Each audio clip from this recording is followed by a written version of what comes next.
I stared at the empty chairs like they might come to life. The table was set for 12. White linen napkins, champagne glasses catching sunlight, and place cards I'd hand-lettered myself. I arrived 15 minutes early, just in case. By noon, the hostess had already checked twice if my party was still coming. I smiled and nodded, pretending I wasn't checking my phone every 2 minutes. At 12:14 p.m., while the waiter quietly refilled my mimosa and looked away like he wasn't embarrassed for me, my cousin Mia posted a photo on her story. I clicked it, hoping maybe, stupidly, she was running late too. Instead, I saw towels laid out on sand, sunglasses perched on smiling faces, mojitos in plastic cups. There they all were, my cousin, my sister, my aunt, and even my godmother. All the people who RSVP'd yes. The caption read, "Beach day with real ones, blue heart sun with face." I stared at it like my phone had slapped me. Real ones. It wasn't just that they skipped my birthday. It was that they didn't even try to lie about it. They just chose a better option. They coordinated, planned outfits, packed coolers, and someone had to drive, which meant they'd decided this long before today. While I was making a brunch reservation and choosing a gluten-free cake for Aunt Tasha, they were deciding which beach to drive to. The waiter returned, this time more hesitant. "Would you like me to bring the check?" I blinked twice and nodded. The French toast I ordered sat untouched. I'd asked for the big table, the one next to the window, because I wanted photos. A simple tradition. Every year, I treat the family on my birthday. No expectations, just presents. But presents was apparently too expensive for them now. The bill came, $3.46, tip included. I paid without blinking. And then I walked to my car. Something inside me was still. Not angry, not even surprised. Just cold. Like the last ember of something that used to matter had finally gone out. I opened the Notes app on my phone. First, I paused the tuition support I'd been covering quietly since 2021. $1, $200 a month for my sister's online MBA, $400 for Mia's community college classes, $85 for my brother's language app subscription that he never used but guilt me into just until I passed German. Next, I logged into the shared travel wallet, the one I had created, funded, and invited them into so we can all have adventures. Adventures, apparently, didn't include me. So I locked the account, froze all funds, changed the password, removed every name but mine. At 2:06 p.m., my sister finally texted, "Why is everything disabled?" I stared at the message, the all-caps urgency, the entitlement. No apology. No sorry I missed brunch. Just panic that the free ride stopped. So I typed back, as casually as I could. "Beach day, right?" At 2:11 p.m., they were asked to leave the resort property. Apparently, the group booking they made was paid with the card I'd attached for emergencies. The same one I used last year to cover a surprise family trip because we haven't been together in so long. They never said thank you for that either. But what they did that night changed everything. It's not like I didn't see it coming. The signs were everywhere. I just chose not to see them. Or worse, I saw them and made excuses. It started subtly. A forgotten birthday here. Sorry, we're tight on money right now, when I offered to plan a weekend getaway. My cousin Mia always forgot to pay me back when we split Ubers. My sister would text me for help with rent but post spa selfies the same day. I chalked it up to bad memory, to stress, to millennial burnout. I gave them grace. So much grace, I ran out of room in my own bank account. I've always been the dependable one, the together one, the one with the good job, the reliable car, the savings account nobody talks about, but everyone counts on. And I liked being that person. I did. I remember the first time I offered to help with my sister's tuition. It was December 2021. She was crying on the phone, said her financial aid got cut, and she didn't want to drop out. Just until the semester's over, she promised. That was 4 semesters ago. She never mentioned paying me back. Not once. In fact, she acted like I owed her that support. Like I was just fulfilling some invisible role. Same with Mia. She wanted to go back to school too, said her part-time job wasn't cutting it. I helped her pay for her laptop, her enrollment deposit, her books. She dropped out by the end of the first year, said it wasn't for her. But the subscription charges for her language apps, course portals, and digital tools? Yeah, those stayed on my card. And she never once said thank you. It was the same story with travel too. Back when we were all trying to be closer, I came up with the idea of a shared travel fund. I called it Fan Passport. Everyone would chip in monthly, just a little. I put in the first $500, set up a Google Sheet, made the payment portal. Guess who was the only one who ever actually contributed? That's right. Over 2 years, I covered 3 trips. Spring break in Miami, cousin Tasha's engagement retreat in Sedona, a mental health reset weekend in the Berkshires that somehow turned into 5 people tagging along. And always, I'll Venmo you later, followed by silence. Still, I told myself I was helping. I told myself I had more, so I should give more. But it wasn't generosity anymore. It was a trap I'd built for myself out of guilt and people-pleasing. The last time I tried to draw a line, it blew up in my face. It was last October. I asked if we could all plan ahead for the holidays, maybe share the cost more equally. I said it gently, diplomatically. My exact words were, would it be okay if we divided the Airbnb this year? Just so I'm not fronting the whole thing again. Mia didn't even let me finish. Oh my God, she snapped. Are you broke or something? The group chat lit up after that. My aunt joked that I needed a sugar daddy. My sister said, just say you don't want us there. They turned it into a joke, a roast, then went on to plan the whole trip without me. I only found out because my card was still linked to the account, and I got the charge notification. I should have cut them off then. But I didn't. Because I kept hoping they'd wake up. Because I still remembered birthdays. I still sent care packages when someone was sick. I still showed up. And now? Now they didn't even have the decency to cancel. They just didn't come. 12 seats. One filled. That wasn't a mistake. That was a choice. And when I reviewed the financial statements later that day, what I saw made everything crystal clear. My sister had used the shared wallet to book herself a weekend massage retreat last month. Not for stress, for fun. And she labeled it mental health therapy reimbursement. Mia had ordered AirPods. For class, she'd said. My brother? He hadn't used the fund in months because he'd linked a new payment method. Mine. He was buying game credits. Weekly. I'd spent nearly $18,400 in 2.5 years helping my family. $18,000. For what? To sit alone on my birthday? No, that wasn't going to happen again. But I wasn't going to scream. I wasn't going to beg. I wasn't even going to explain. They'd made their choice. And I was about to make mine. At 2:11 p.m., they were asked to leave the resort property. That part wasn't planned. I'd only disabled the travel wallet and cut off the cards. But apparently, Mia had booked their beach day package using the FamPassport fund, the same one I'd created, funded, and managed since 2022. I'd paused it at 1:38 p.m. By 2:11, a manager at the resort came over and told them, very politely, that the reservation had been declined due to a frozen account. When they tried to argue, security was called. They didn't even have enough cash on them to cover the minimum fee.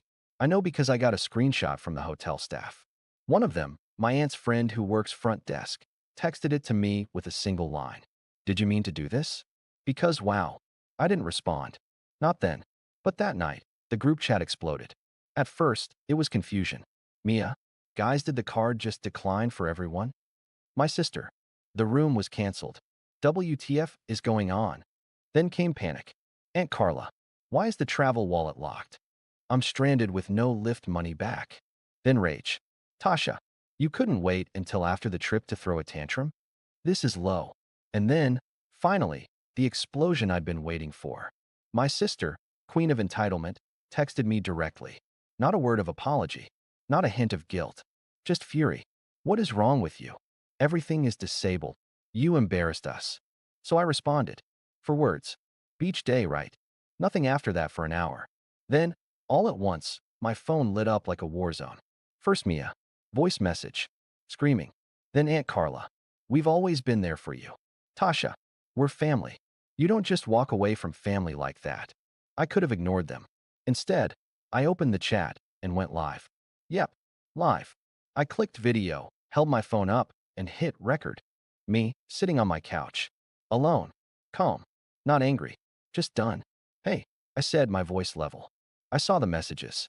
Don't worry. Everything you're experiencing right now, being locked out, losing access, not being able to depend entirely on someone else's efforts.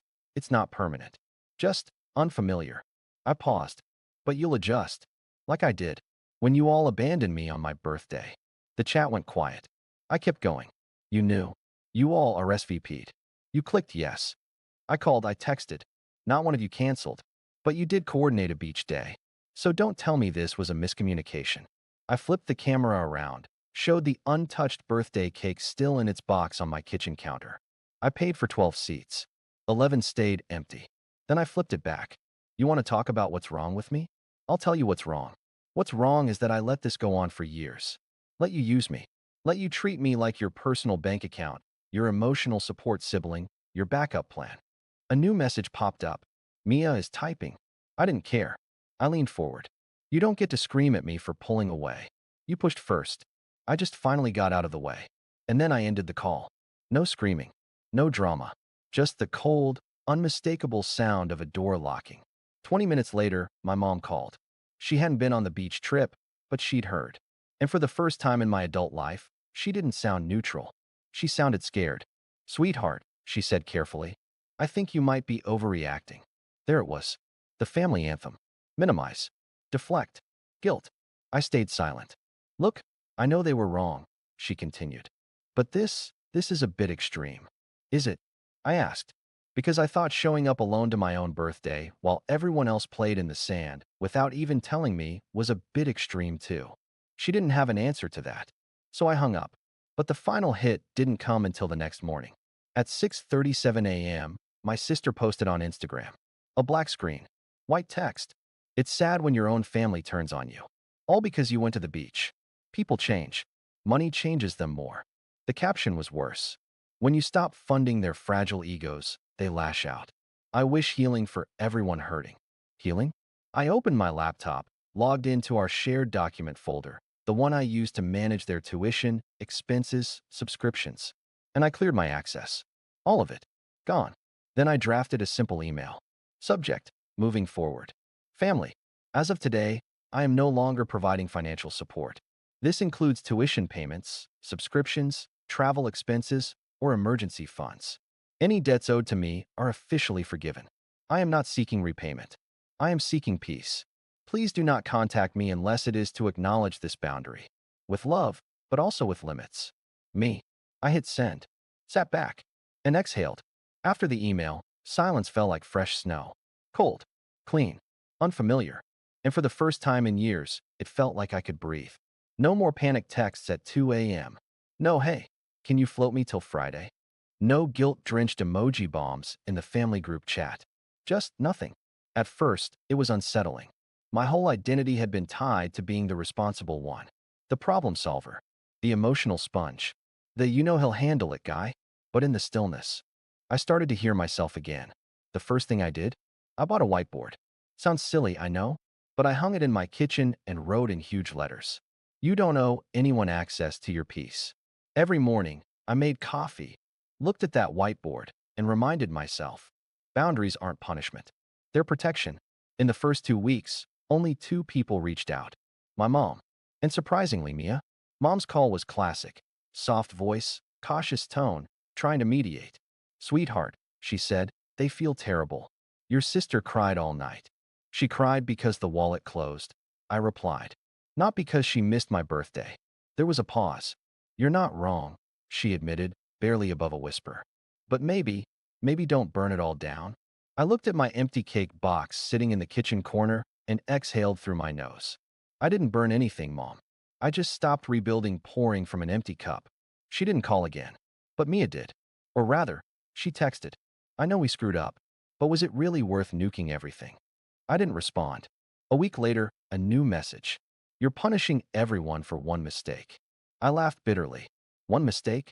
I scrolled through my bank app, past 36 tuition payments, 3 Airbnb charges, 2 emergency vet bills for her dog, for last-minute Uber rides, and $237 in shared streaming services, none of which I even watched. That wasn't one mistake. That was a lifestyle. They weren't apologizing because they understood. They were panicking because the faucet had finally shut off. But then something happened I didn't expect. 3 weeks in, my little brother called. Not texted. Called. This was the same kid who'd been quietly riding the family funding train for a while. Language courses, occasional rent boosts, PlayStation subscriptions. I never confronted him because he always acted like the neutral one, the one who never took sides. Hey, he said, voice low. Can I talk to you? Not as a family member, but like, just as a guy who watched all this unfold.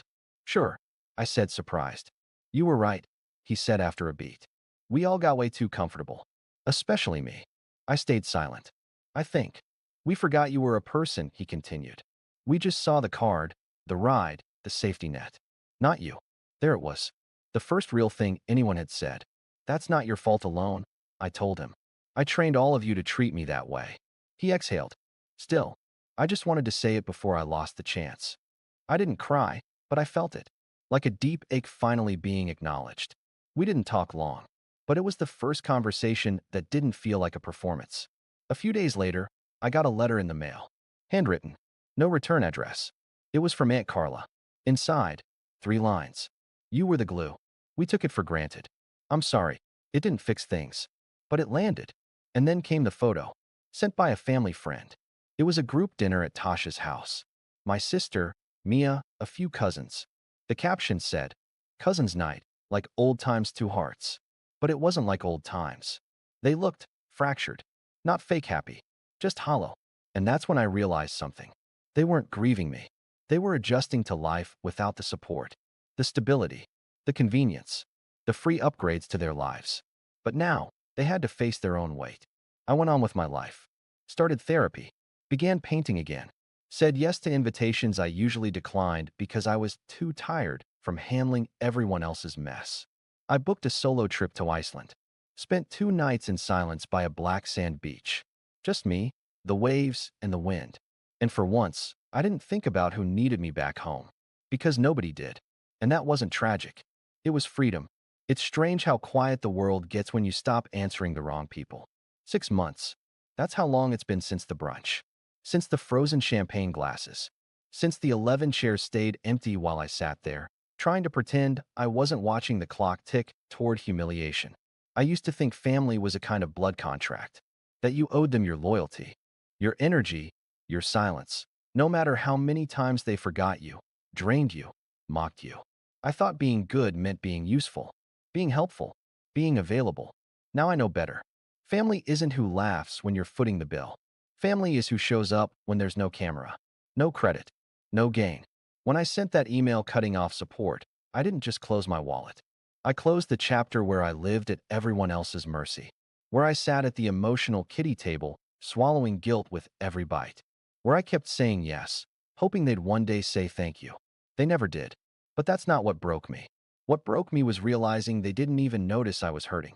Not when I worked overtime to cover my sister's late tuition bill. Not when I skipped my own vacation so Mia could go to her healing retreat. Not when I paid for our last family trip and sat in the back row alone while they all posed for pictures at the front. I was background. Useful. Silent. Until I wasn't. I didn't announce my exit. I didn't scream. I didn't throw a tantrum. I just stopped showing up. Stopped covering for their chaos. Stopped giving without reciprocity. And the world didn't end. In fact, it got a whole lot quieter. And in that silence, I found myself. I started cooking again. Not family-style dinners for 6. Just simple meals for 1. I read books without checking my phone every 5 minutes. I went on walks without bracing for another call that started with, I hate to ask, but I even started painting again. Something I'd stopped doing years ago because it wasn't practical. Because nobody needed me to paint. But I needed it. Because for once, I wasn't creating for applause. I was creating for peace. My apartment feels different now. Lighter. Like a place I actually live in, not a charging station between obligations. I changed the locks, not just literally, but emotionally. I stopped being a revolving door for people who only came in to take, never to stay. And then, a week ago, I got a letter. Not an email, not a text, a real letter. On paper, from my mom. Her handwriting wobbled more than I remembered. Inside, she said, I've read your silence. And I think I finally understand. I don't know how we missed it. You were giving us everything, and we treated it like a faucet that would never run dry. I wish I had told you earlier. I'm proud of you. Not for what you gave, but for finally stopping. Come home when you're ready. We won't ask you for anything. Just bring your peace. I cried when I read that. Not because I wanted to go home, but because, for the first time, someone saw me. Not the helper. Not the bank. Not the planner, the problem solver, the he'll cover it guy. Just me. I didn't respond. Not yet. But I didn't throw it away either. Maybe I will go back one day. Maybe I won't. But if I do, it won't be as the person they used to know. It'll be as someone who knows his worth, who won't shrink to fit at their table. Speaking of tables, I celebrated my birthday again. Not with a reservation for 12, just one seat. Mine. I went to the same restaurant, sat in the same corner booth. This time, I brought a journal, a book, my favorite dessert. No place cards, no expectations, no theater. And when the waiter asked, "Will anyone be joining you?" I smiled. "No," I said. "Just me." He hesitated. "Would you like the big table?" I shook my head. "No need. This one fits just fine." Later, as I walked back to my car under soft streetlights, I got a message from my little brother. "I miss you, man. Not the money. Just you. Happy birthday." I smiled. Because finally, someone saw the difference. I drove home, lit a candle, poured a drink, and sat with my peace. No apologies. No guilt. No more brunches with ghosts. Just a man who chose himself and never looked back. Final thought. You don't have to explain your peace to people who profit from your chaos. Let silence be the space where your strength grow. You've already learned how to breathe without them. Just care about yourself.